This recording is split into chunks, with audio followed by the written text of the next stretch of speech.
que la sentencia que acabamos de conocer hoy a la mañana es una sentencia histórica, porque es la primera vez que el Tribunal Europeo de Derechos Humanos condena al Estado español no ya por no investigar suficientemente unas denuncias de tortura, le condena por torturar. Hasta ahora, en unas 7 ocasiones, ese tribunal de Estrasburgo había condenado al Estado español por no investigar suficientemente esas denuncias, pero como digo, es la primera vez en la que le condena por existir torturas en un caso de detención con incomunicación. No solo eso, sino que viene a poner de manifiesto que el Tribunal Supremo ha encubierto la existencia de torturas por haber rechazado sistemática y prácticamente todas las evidencias que apuntaban efectivamente a que nos encontrábamos ante un caso de tortura. Decir que esta sentencia que conocemos en el día de hoy constituye una suerte de acto de justicia poética, porque hoy se cumplen exactamente 37 años de la muerte bajo tortura de José Arregui. Desde entonces, como sabréis, en este pueblo se celebra o se conmemora el Día contra la Tortura. Pero también es un caso de justicia real, caso que muy significativamente proviene de fuera del Estado español. Esta sentencia pone de manifiesto algo que la izquierda abertzale y que numerosos colectivos han venido denunciando durante décadas, y es que la tortura ha constituido una práctica sistemática en el Estado español. Sin ir más lejos, recientemente se ha hecho público el informe trabajado por Paco Echevarría y el Instituto de Criminología Vasco, en el que se pone de manifiesto y se corrobora la existencia de más de 4.000 torturados y torturadas en la comunidad autónoma vasca. En paralelo, la Fundación Euskal Memoria habla de más de 700 personas torturadas en Nafarroa. Por lo tanto, esta sentencia, que no constituye más que la punta del iceberg, como digo, viene a corroborar eso que hemos venido denunciando, y es que el Estado ha utilizado la tortura de forma sistemática y de forma masiva para luchar contra el independentismo en este país y, en última instancia, para luchar contra las demandas democráticas del pueblo vasco. ¿Qué es lo que ha hecho posible la existencia de la tortura? ¿Qué es lo que ha hecho posible el que hayan existido miles y miles de personas torturadas en este país? Pues una práctica sistemática y sistémica de impunidad y de encubrimiento. La tortura no hubiera sido posible, evidentemente, sin la participación y la práctica directa de los cuerpos y fuerzas de seguridad del Estado. Pero tampoco hubiera sido posible si los forenses de la Audiencia Nacional no hubieran mirado a otro lado. No hubiera sido posible si los juzgados y los jueces no hubieran mirado para otro lado.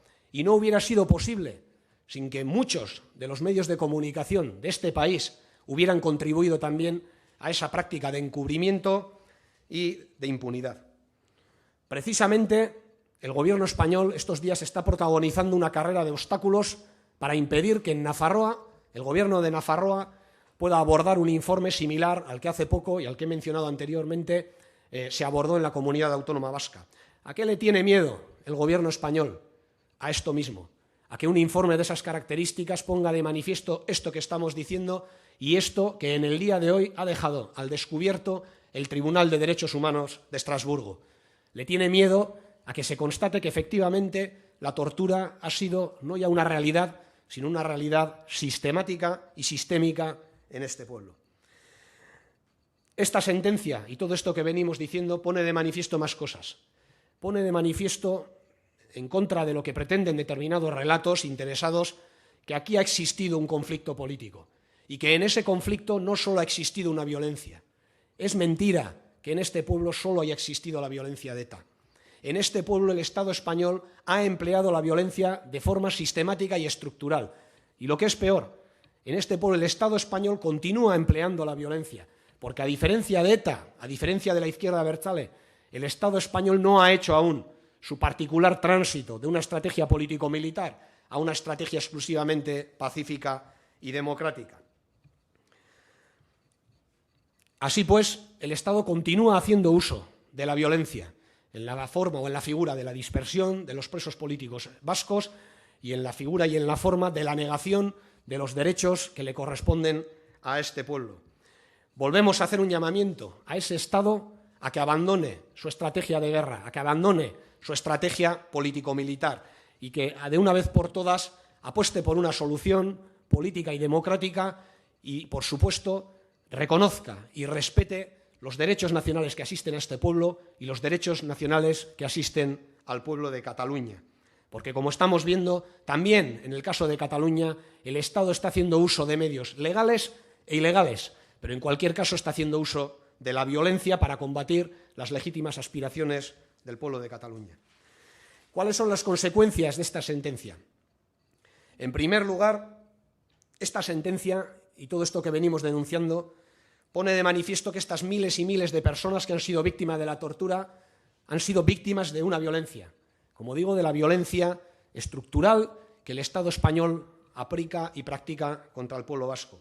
Pero son víctimas de la violencia y como tal, y como el resto de víctimas, merecen el mismo respeto, la misma justicia y la misma reparación, porque no hay normalización política, no hay convivencia posible si siguen existiendo miles y miles de personas, como es el caso de las torturadas, que no gozan o no disfrutan de reconocimiento y de reparación alguna. Y exigimos cosas muy concretas en esa senda del reconocimiento y la reparación de los torturados y las torturadas. Exigimos que se revise inmediatamente el caso de Igor Portu y Machín Sarasola y que esas condenas sean dejadas sin efecto por haber sido condenas basadas en la práctica de la tortura. Exigimos que se revisen inmediatamente todas y cada una de las sentencias de los presos y presas políticas cuyas sentencias están basadas en la práctica de la tortura. Y otro tanto exigimos para el caso de los refugiados y refugiadas sobre los que pesan órdenes de búsqueda y captura que son fruto, asimismo, de la práctica de la tortura. Se ha hablado, y mucho, en este pueblo de los casos sin esclarecer que quedan en el caso de los atentados o de las acciones armadas de ETA. Nosotras lo que decimos es que en este pueblo son muchísimos más los casos que quedan sin esclarecer.